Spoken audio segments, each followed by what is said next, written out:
rifle. It felt like an ex-president right there. That gentleman stood up and clapped for me. Oh, man. I'm kind of nervous now. Like, I don't want to let that guy down now. Good Lord. Thank you, everybody. One more time for Jeremiah and Bob. Make it loud. So nice to be here. This is my first time here in Eugene. I've missed Eugene, Oregon on all my trips, and I'm glad it worked out. I've done Albany, Oregon. I've done that. That is how the show went. I've done that one. I was at a bowling alley, and I stayed at the Phoenix Inn next to the adult shop right off the freeway. Exactly, yeah. That hotel came with the gig. In case you're wondering, like, why'd you pick that one? That's the one we wanted to pick, yeah. And they gave us free drinks and said, drive on back. Don't worry, it's not like the state troopers station is right next to that hotel. But yeah, that was the first time. I was like, that had to be 15 years ago. That was so long ago. That was back when you could have hired me for a bowl of soup. And I was just trying to be a comedian, and somehow I got this booking at a bowling alley in Albany, Oregon. I think I paid $400, and I'm like, yeah. And I got a buddy of mine. I was like, come with me. He's like, I'm coming. And he opened for me. I think they paid me $400, and that was for me and him. That was the entire show in one room that we shared at the Phoenix Inn. And we drove in a Honda Civic from San Diego, California, all the way up to Albany, Oregon. That was, once you pass, like, San Francisco, it starts getting all just, it was like moments where a buddy of mine is asleep, and then you're tired, and then you just see a semi-truck kind of weave, and you're like, oh my God, and then I weave, and then he wakes up, like, what happened? I'm like, nothing, man. I didn't want to tell him, you almost died. I didn't want to tell him that. And then I had those moments on that side. But yeah, that show didn't go well. I remember that. It was just a bar in a bowling alley. No stage. It was just a corner. And they had one amp and a microphone. And the bartender was in charge. Have you been to this show? You're from you know this bowling alley. So you know I'm not making any of this up. So we show up, it's just a mic with a mic stand and one amp. And the bartender goes, you start the show there. And my buddy had to start the show. And before we showed up, he's like, hey man, I brought a knife. And I was like, what'd you bring a knife for? He's like, just in case things get out of hand, I brought a knife. And I'm like, okay, that's good. That's probably a good idea. I was a young guy. I was like maybe 21. I don't know anything. And I was like, yeah, a knife's probably a good idea. And this guy was a 30-year-old alcoholic. So I'm like, I'm in good hands, you know? And I remember he did well, and then it was my set. I was headlining the bowling alley, and I had to go up there, and I immediately offended people because I said, I was like, well, we drove up, and it was a bunch of farmland. Your cows are looking a little thin, and that's all I said. I was like, kind of some methy-looking cows out there. Do you notice how that got a laugh? That's kind of a funny thing to say. Who calls cows methy, right? Like, I was like, that's a fun little thing to throw out there. And I just remember a guy in overalls going, your cows in California are full of steroids. Like, he was angry. And then the crowd started to turn on me. And by turn on me, they were never on my side. I just mean like it was more not on my side. And then I didn't know what to do, and I'm like, hey, just so you know, my buddy Joe has a knife in the back. In case any of you country bumpkins decide to get upset. And then my buddy Joe was like, what are you saying that I did? So now everyone's eyeballing him, and then I honestly don't remember the rest of the set, but they didn't kill us. So it must have gone all right. Do they still do comedy at that bowling alley? All right. I'm actually happy to hear that. I am happy to hear that. Maybe my show was the last one. They're like, we don't need to do this to the good people of Albany. They don't need this. And then I got a speeding ticket on the way back. And that cost more than $400. So I immediately lost any kind of money. I don't even know what the profits would have been with gas and food and driving up from San Diego, but whatever those profits were, they were dashed. And I remember my buddy tried to warn me. He's like, hey man, I've been through Oregon, and their speed limit is 65, and they drive it. And I was like, all right. And then I'm on the freeway, and everyone drives it. You guys do follow the speed limit. But we had just had a bad show at a bowling alley. I just wanted to get home. We had like a 17-hour drive or whatever to get back home, and I'm like, I stomped that. As soon as I got it up to 80, it was like a windy little thing, and then there was a cop, and we made eye contact. And I was like, no!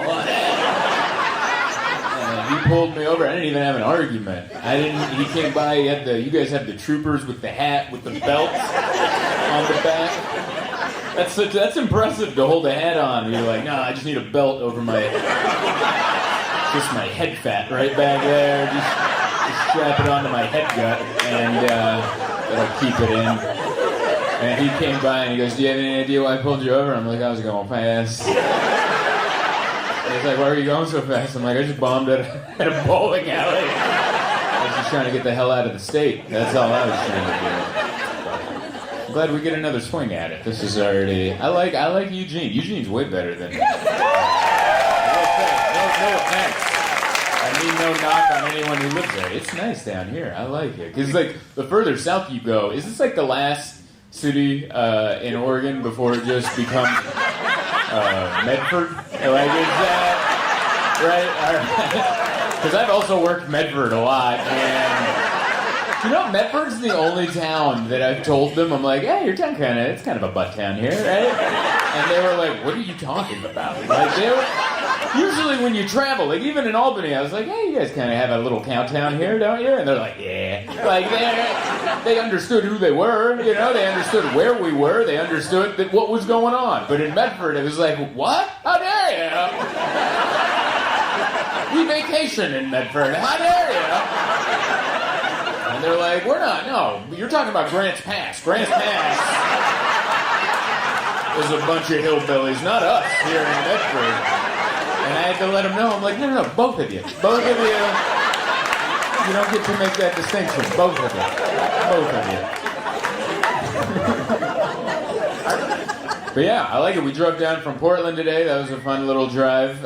It's like you guys are the only ones that still have like hitchhikers. That's awesome. This is like the only place in the country where you drive on the interstate and there's just a guy, just like a hermit with a giant backpack, just walking down the interstate, and you're like, yeah, we're not near anything. Like, you're far between exits. You're like, where's the plan? I'm not going to pull over and ask, but that's there. And you're like, wow, this is like out of a Jack Kerouac novel or something. It looks less sexy when you see it in person. But in the novels, it looks so beautiful and whimsical, and you're like, I'm riding the rails, and you're like, that guy's walking in the rain. It looks less adventurous. But...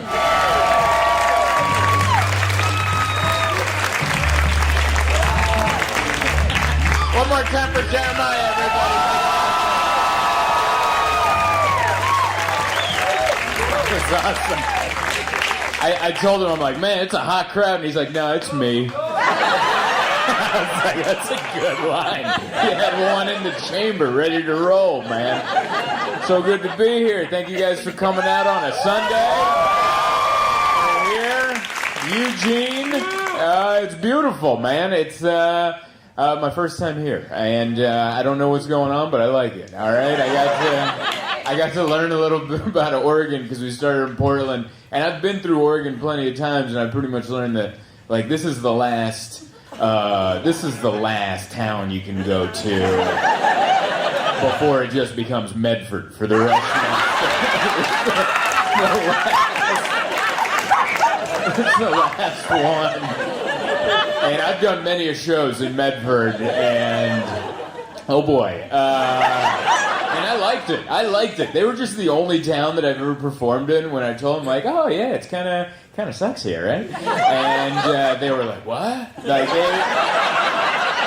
Because that's like a comedian thing. You travel around, and sometimes you're in big cities, sometimes small ones, sometimes little butt towns, and you're like, it's a little butt town out here, isn't it? And they're like, no, this is where we come to vacation. And I'm like,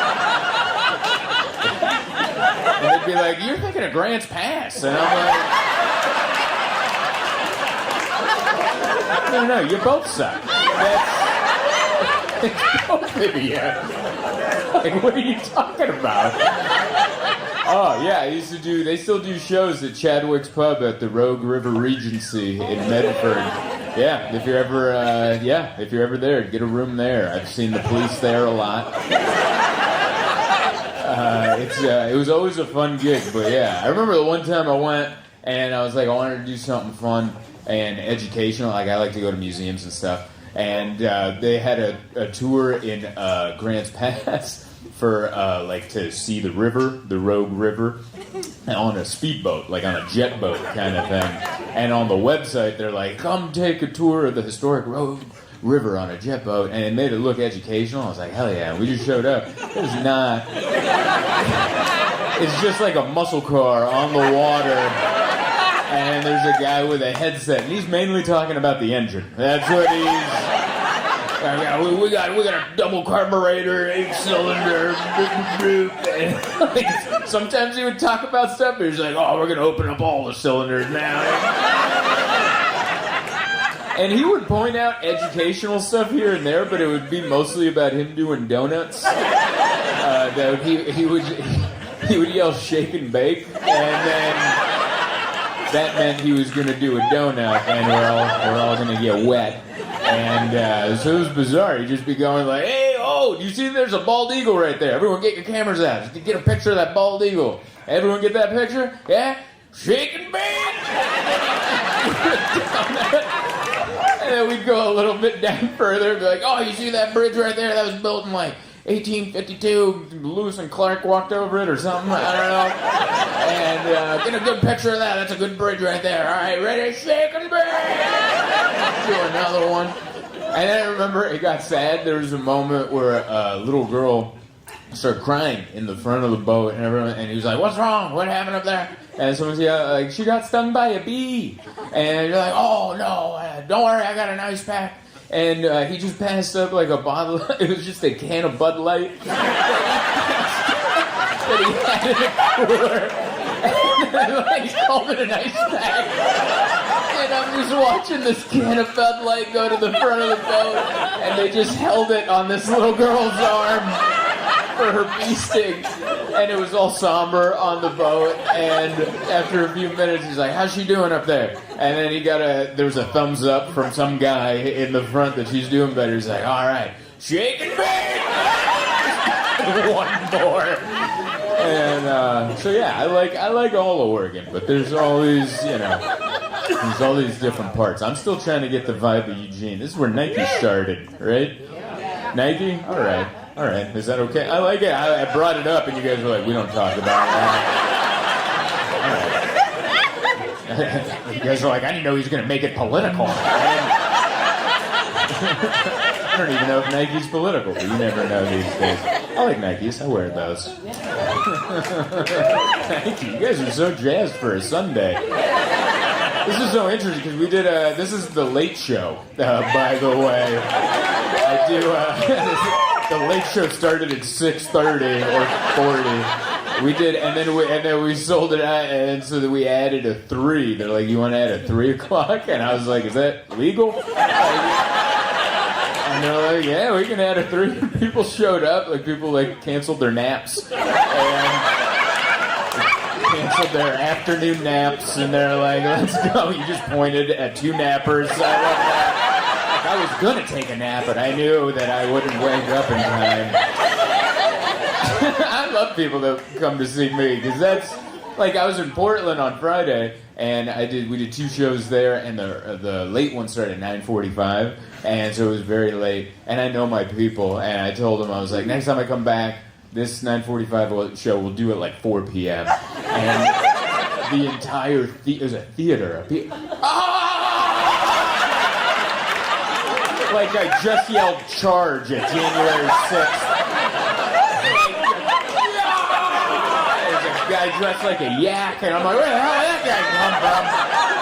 That's what my people, we'll charge for a 4 o'clock show. All right, let's do it early.